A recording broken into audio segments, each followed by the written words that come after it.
Hello and welcome. My name is Michael. I'm also known as Brothgar here on YouTube, and I run a gaming YouTube channel. And I'm going to take you through how I treated my room for sound, reverb, and all that echoey stuff for $50.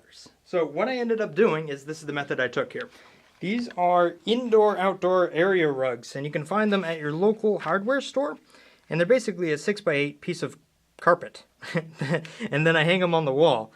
And they're $17 a piece. I ended up getting 3 of them, and I hung them on the wall.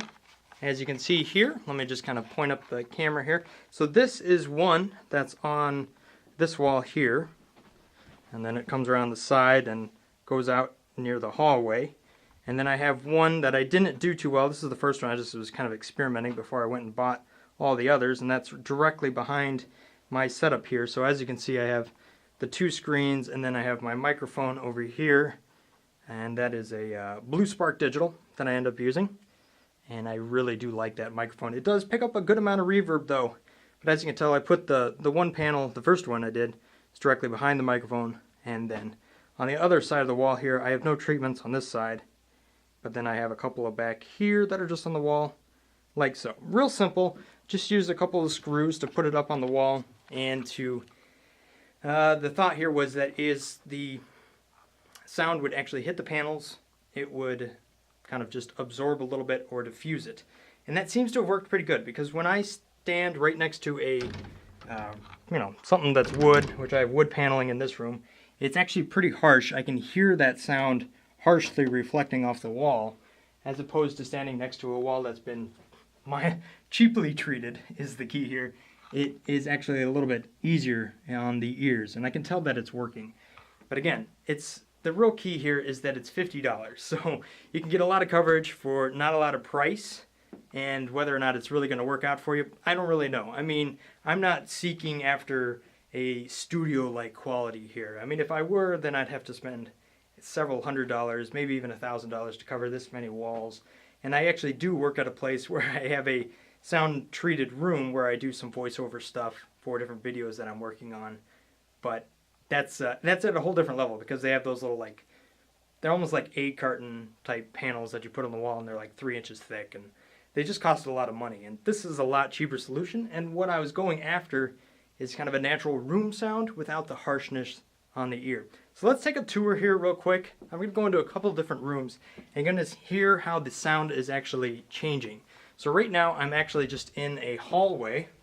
I'll extend my arm out here. And this is a big living room. All right, so I'll try to be a little... yeah, it's a bigger living room. And as you can see here, let me flip the camera around once again.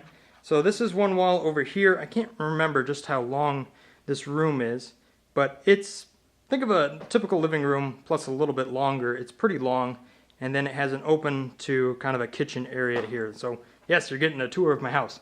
At any rate, you can hear how the echo here is a little bit delayed, and it seems to be returning a little bit more of the lows.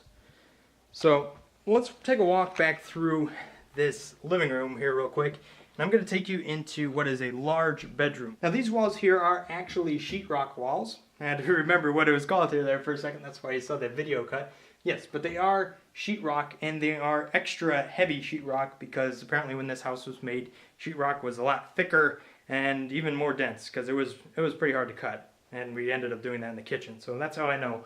It almost tricked us. We almost thought it was plaster, but as you can hear, there's a lot more reverb in this room as opposed to that first room you heard me talking right there.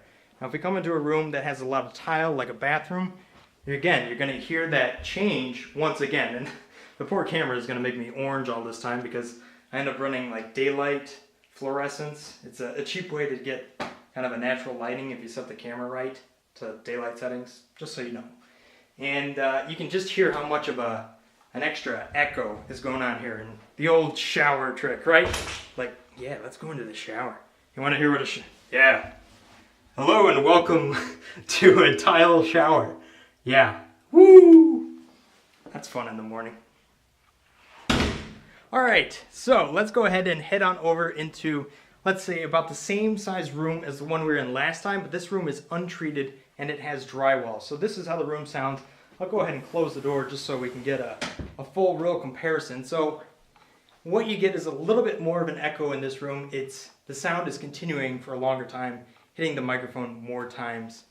So there's a big difference that I've noticed in having that paneling there. And one of the conditions is that all these floors that you're looking at here, they're all carpet. So once again, I'm going to walk through the treated room here, and you can just hear how drastic of a difference that was. I mean, at first you're probably like, I don't know, but now it's starting to make a lot more sense. And I mean, for $50, just kind of sticking it on the wall, that's pretty easy. And the nice thing about that is that you don't have to glue it on the wall. I mean, you could, but it wouldn't be worth it. I don't like that because then it gets stuck on the wall, and then you have to do something when you take it down or you move the panels around. So at any rate, this is what a kitchen sounds like. And yes, this is my kitchen. My dad and I worked on these, and they're not like brand new or real fancy or anything. They're just been reconditioned and stained and all that stuff. It looks pretty nice in the picture, doesn't it? I'm happy that the new house I have here. At any rate, so that's kind of the conditions I'm working on here. I live alone in this house, and so therefore I don't have to worry about people in other rooms and deadening out that sound. And it's a pretty quiet street, so I don't have to worry about like road noise either because it's a dead-end street. At any rate, I'm going to cut to some footage of me actually using that blue Spark Digital because realistically, that's when I'm recording the sound. And then I'll cut to another clip of me actually just talking with it post-treated. Hello and welcome to Behind the Screen here. I'm Brothgar, I'm also known as Michael, and I wanted to let you guys know about a recent development here for the channel and personally about our charity giving and what's going on here. All right, so this is the clip I was talking about, and this is basically what it sounds like in here after the different effect that's gone on here after I've put the paneling on the wall. Now, one thing I wanted to go ahead and mention, a couple of things I noticed in that recording is one, I probably could have shaved a little bit better before I started recording that. And the second thing is that as I was putting up these panels here, or basically the carpet on the wall, my strategy was to at least have one soft wall for every hard wall. So that means if the wall in front of me is soft, then the wall behind me could potentially be hard. So that way, if you look at any direction, you don't have two hard walls parallel of each other where sound could get stuck and reverb a whole lot. All in all, I do like the results I get out of it. It probably could be taken up a little bit if I were to get one or two more pieces of that same material, which would take the price up to about, $75 or so. Maybe a little bit beyond that, actually, another $32 on top of the $51. So there you go.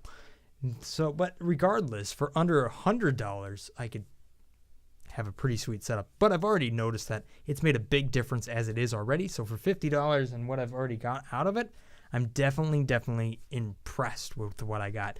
And the real question is, could I get the same effect with $50 worth of more professional materials? And I'm not sure I could, because I don't know how many panels you could really get for $50. And in a room this size, I'm not sure that's all going to work out. At any rate, I hope you found this video somewhat informative, or maybe just a little bit helpful. I know I've looked for a lot of different sources and seen a lot of different results from different people using different materials, but I haven't really seen one that covered this process, and that's why I put it on the internet. Hopefully it was helpful to you, and if it was, maybe leave a like on the way out. Thanks for watching. I'll maybe see you again if you're into gaming stuff. If not, thanks for watching anyhow. Peace. Brothgar out.